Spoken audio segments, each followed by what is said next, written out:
কাজ। অনেক প্রচেষ্টার পর খুঁজে পেতে সক্ষম হলাম দৃষ্টিহীনদের লেখাপড়া করার বিদ্যালয়, যা চুয়াডাঙ্গা জেলায় অবস্থিত।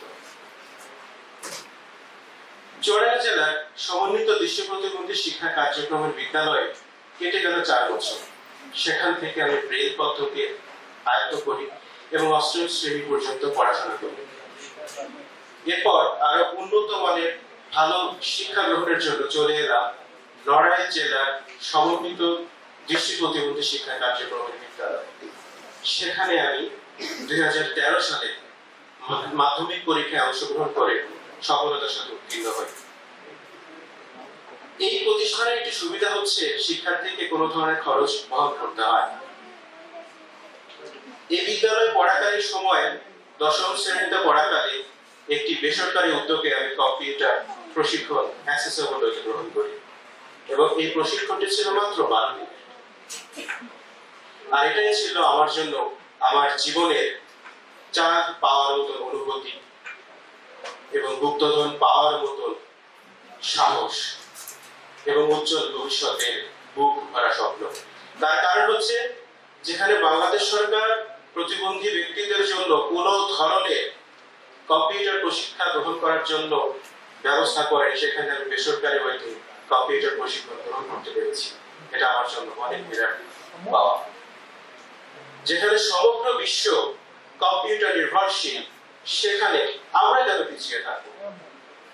দৃষ্টিহীনরা যে পদ্ধতিতে কম্পিউটার ব্যবহার করে থাকে সেটি হচ্ছে একটি স্ক্রিন রিডার সফটওয়্যার। এই সফটওয়্যার গুলো মূলত স্ক্রিনে প্রদর্শিত লেখা শব্দে বর্ণনা করে থাকে।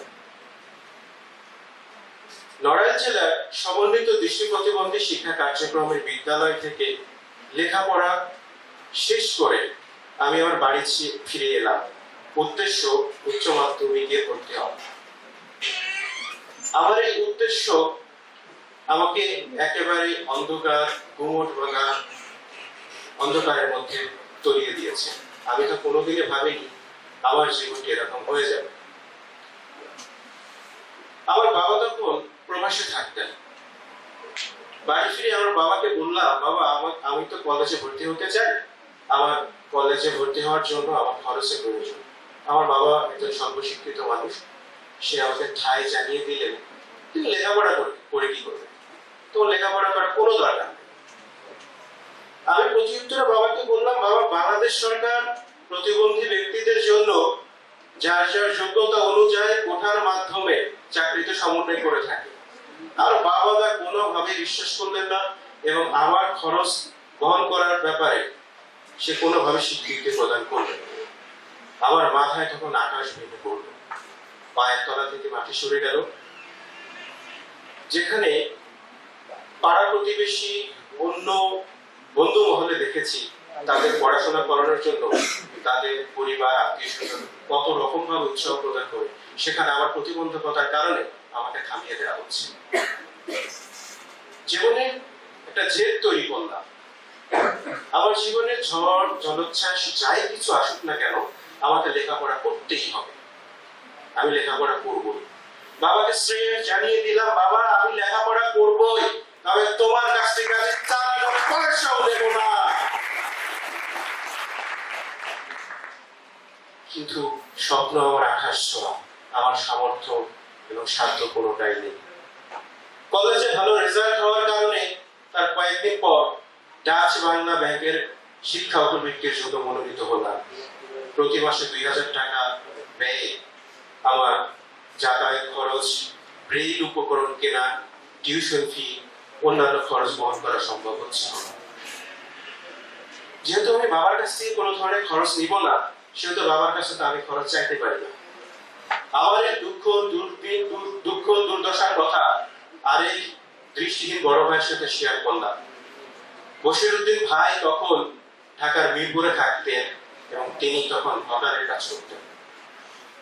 বশির ভাই আমাকে বলল, তুই ঢাকায় চলে আয় এবং লটারির টিকিট বিক্রি কর, পাশাপাশি পড়াশোনা কর। আমি ভাইকে বললাম, ভাই আমি তো ঢাকা শহর চিনি না। ভাই আমাকে বললো, তুই ঢাকায় আয়, তোকে ঢাকা শহর আমি চিনিয়ে দেব। আমি ঢাকায় এলাম এবং লটারির টিকিট বিক্রি করতে শুরু করলাম। সারাদিন বিভিন্ন জায়গায় লটারির টিকিট বিক্রি করি এবং দিন শেষে পড়াশোনায় মনোনিবেশ করি। মাঝে মাঝে সুযোগ করে কম্পিউটার টিউশন করি। এভাবেই চলছিল আমার কলেজ পূর্ণ জীবনকাল। ওই লটারির টিকিট বিক্রি করে যে উপার্জন হতো তা দিয়ে আমার পড়াশোনার খরচ, তা দিয়ে আমার খাওয়া খরচ, অন্যান্য খরচ চলত। 2015 সালে মাধ্যমিক পরীক্ষা হলো এবং উচ্চ মাধ্যমিক পরীক্ষা হলো এবং সেই পরীক্ষায় অংশগ্রহণ করলাম এবং আমি আবারও সফলতার সাথে উচ্চ মাধ্যমিকে পাশ করলাম। এবার বিশ্ববিদ্যালয়ে ভর্তি পাব। আমারও একই চিন্তা, আমার তো সাধ্য সামর্থ্য নাই। বিশ্ববিদ্যালয়ে ভর্তির জন্য তো কোচিং করতে হয়, অধিক বেশি পরিমাণে পড়াশোনা করতে হয়। আমি কি করব? অত কিছু চিন্তা না করে আমাকে পড়াশোনা করতেই হবে, আমাকে সুনামধন্য বিশ্ববিদ্যালয়ের শিক্ষার্থী হতেই হবে, চ্যালেঞ্জ বুকে নিলাম। আমার কলেজ পড়ুয়া বন্ধু যারা ছিল তাদেরকে বললাম, তোরা যখন পড়াশোনা করিস তোদের মোবাইলে রেকর্ডিংটা জাস্ট অন করে রাখিস, পরবর্তীতে ওই রেকর্ডিংটা আমাকে দিয়ে দিস। আমি সেই রেকর্ডিংটা শুনেই আমি বিশ্ববিদ্যালয়ে ভর্তির জন্য প্রস্তুতি নেব। আমার বন্ধুরা আমাকে সহযোগিতা করবে। আর এভাবেই 2015-16 সেশনে ঢাকা বিশ্ববিদ্যালয়ের ভর্তি পরীক্ষায় আমি রাষ্ট্রবিজ্ঞান বিভাগে মেধা তালিকায় উল্লেখ্য এই যে আমার ওই কলেজে সব থেকে অবহেলিত শিক্ষার্থী বোধহয় আমি ছিলাম, কিন্তু আমি একমাত্র ওই কলেজ থেকে ঢাকা বিশ্ববিদ্যালয়ে ভর্তি হয়েছি। শুরু হলো আমার বিশ্ববিদ্যালয়ের নতুন জীবন। বিশ্ববিদ্যালয়ে নতুন পরিবেশ, নতুন বন্ধু বান্ধব, নতুন জগতে এসে নিজেকে পরিবর্তন করা দরকার। কিন্তু আবার ওই একই গল্প, আমার তো সাধ্য নেই, আমার তো সামর্থ্য নেই। কিন্তু তারপরেও থেমে গেলে চলবে না, আমাকে পড়তেই হবে। ভালো রেজাল্ট আবার করেছিলাম এবং ঢাকা বিশ্ববিদ্যালয়ের শিক্ষার্থী হওয়ার জন্য আবারও কয়েকদিন পর ডাচ বাংলা ব্যাংকের শিক্ষক বৃত্তির জন্য মনোনীত হলাম। আসলে ডাচ বাংলা ব্যাংকে অনেক অনেক ধন্যবাদ এবং তাদেরকে কৃতজ্ঞতা জানাই। 2500 টাকা দিয়ে আমার প্রতি মাসে কোন রকমের টেনে টুনে চলছিল আমার বিশ্ববিদ্যালয় জীবনকাল। আমার এখন স্পষ্ট মনে আছে এবং চোখ ভিজে আসে। টাকার অভাবে মাত্র 4 টাকা দিয়ে আমি 2টা পরোটা কিনে বিজয় একাত্তর হলের যমুনা ব্লকের 7তলা সিঁড়ি নিচে লুকিয়ে গিয়েছিলাম, যাতে কেউ না দেখে। কারণ মান সম্মান, আত্মবোধ সবকিছু তো সবারই আছে। বিশ্ববিদ্যালয়ে পুরো শিক্ষার্থী তো আর এই সামান্য খরচে চলে না। অনেক ভেবে চিনতে লজ্জার মাথা খেয়ে ঢাকা বিশ্ববিদ্যালয়ে মাস্টার সূর্য সেন হলের 210 নম্বর আমার নিজের পক্ষে শুরু করলাম প্রিন্টিং ও মোবাইল অ্যাক্সেসরিজ বিজনেস। পাশাপাশি বিভিন্ন অনলাইন প্ল্যাটফর্ম ব্যবহার করে আমি আমার এই ব্যবসা পরিচালনা করতাম। মাঝে মাঝে হকারের বেশে মাস্টার সূর্য সেন হলের ফটোকপি দোকানের পাশে মোবাইল অ্যাক্সেসরিজ বিক্রি করতে বসতাম। আর এতে যা আয় হতো তা দিয়ে আমার প্রয়োজনীয় খরচ মিটত। যে সময় আমার বন্ধু বান্ধব ও অন্য সকল শিক্ষার্থীরা চাকরির প্রস্তুতি নেয় লাইব্রেরিতে, সে সময় আমি হকারের বেশে সূর্য সেন হল। এটাই ছিল আমার নিয়তি, এটাই ছিল আমার বিশ্ববিদ্যালয়ে পড়াকালীন করুণ বহিঃপ্রকাশ।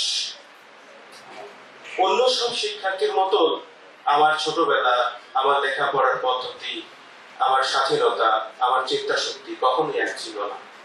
আমাকে সবসময় ডিফারেন্ট কিছু চিন্তা করতে হয়েছে। তবুও আমি থেমে যাইনি, তবুও আমি হাল ছাড়িনি, তবুও আমি লেখাপড়া কোনোভাবেই বন্ধ করিনি। এক বুক স্বপ্ন নিয়ে 2019 সালে অনার্স এবং 2023 সালে মাস্টার্স সম্পন্ন করলাম। তবে আমার উদ্দেশ্য ছিল ভালো একটি চাকরি যদি পাই। সে আশা, সেই স্বপ্ন অঙ্কুরে ধূলিসাৎ হয়ে গেল। সাবেক প্রধানমন্ত্রী 2018 সালে কোঠা সংস্কার আন্দোলনকে কেন্দ্র করে সংসদে এক বক্তৃতায় বললেন, আজ থেকে কোনো কোঠায় বহাল থাকবে না। যদিও অন্যান্য কোঠা বহাল থাকলেও সেই বক্তব্যকে কেন্দ্র করে শুধুমাত্র প্রতিবন্ধীদের কোঠায় বাতিল করা হয়েছে। বর্তমানে চাকরি ক্ষেত্রে প্রতিবন্ধীদের কোনো কোঠার উল্লেখ নাই। 2018 সাল থেকে প্রতিবন্ধী ব্যক্তিরা যে সকল কর্মক্ষেত্রে কর্ম করতে পারে সেই সকল কর্মক্ষেত্রে নিয়োগ বন্ধ রয়েছে, সার্কুলার প্রকাশ হচ্ছে না।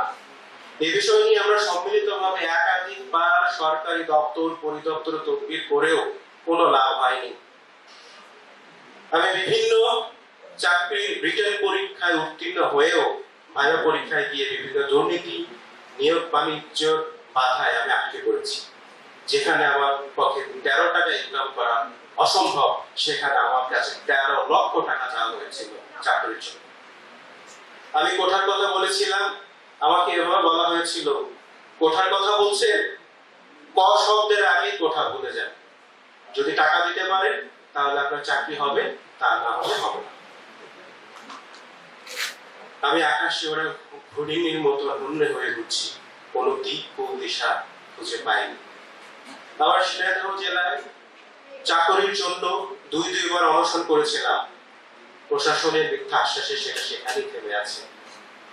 আমার ভালো কোনো ব্যবসা করার জন্য মূলধনও নাই যে আমি ব্যবসা পরিচালনা করব, কিন্তু তারপরেও আমার জীবন এভাবেই পদদলিত হচ্ছে বলে কি অন্য দৃষ্টিহীনদের জীবন পদদলিত হবে? তারা তো অবশ্যই ভালো জায়গায় যেতে পারবে, আমি এটাই বিশ্বাস করি। আর তাই সেই জায়গা থেকে আমি করোনাকালীন সময়ে 2020 সালের জুলাই মাস থেকে অনলাইনের মাধ্যমে সম্পূর্ণ বিনামূল্যে কম্পিউটার প্রশিক্ষণ দেওয়ার একটি পরিকল্পনা করি, যেখানে শুধুমাত্র দৃষ্টিহীনরাই কম্পিউটার প্রশিক্ষণ গ্রহণ করতে পারবে এবং বর্তমান প্রযুক্তির সাথে সম্পৃক্ত হতে পারবে। তারাও শিক্ষা, গবেষণা সহ অন্যান্য কর্মক্ষেত্রে ব্যবহার করতে পারবে, কম্পিউটার প্রযুক্তি কাজে লাগাতে পারবে। সেই সিদ্ধান্ত নিয়ে আমি পরিকল্পনা শুরু করি এবং আমার যে ক্ষুদ্র প্রজেক্ট সেটা বাস্তবায়ন করি। আমাদের প্রজেক্টে বাংলাদেশি শিক্ষার্থীর পাশাপাশি ভারতের শিক্ষার্থীরা অংশ নিয়েছে। এটা আমি মনে করি আমাদের দেশের জন্য এবং আমার জন্য একটি বিরাট বড় অর্জন। আমরা আলহামদুলিল্লাহ এই পর্যন্ত 350 জন শিক্ষার্থীকে প্রশিক্ষণ দিতে পেরেছি। বর্তমানে 47 জন রানিং রয়েছে, তারা প্রশিক্ষণ গ্রহণ করছে। তবে আমার আজকে এই মঞ্চে জীবন গল্প তুলে ধরার উদ্দেশ্য হলো এটাই, আপনারা প্রতিবন্ধী ব্যক্তিদেরকে প্রতিবন্ধকতার বেড়াজালে বন্দী না রেখে তাদেরকে কিভাবে সমাজের সমান স্রোতধারায় সম্পৃক্ত করা যায় তার প্রসঙ্গে চিন্তা করুন এবং তাদের নিয়ে ভাবুন। এটাই হচ্ছে সর্বস্তরের মানুষের কাছে আমার জোর সুপারিশ। আমি সবাইকে বলতে চাই, প্রতিবন্ধীদের জন্য সুযোগ সৃষ্টি করুন, অ্যাক্সেস যোগ্য সমাজ করুন, স্বাধীনতা ও সমানতা নিশ্চিত করুন। আসুন আমরা সবাই মিলে প্রতিবন্ধীদের কর্মক্ষেত্র সম্পর্কে সৃষ্টি করি এবং একটি উন্নত, সুশৃঙ্খল, টেকসই বাংলাদেশ গড়ি। সকলকে ধন্যবাদ।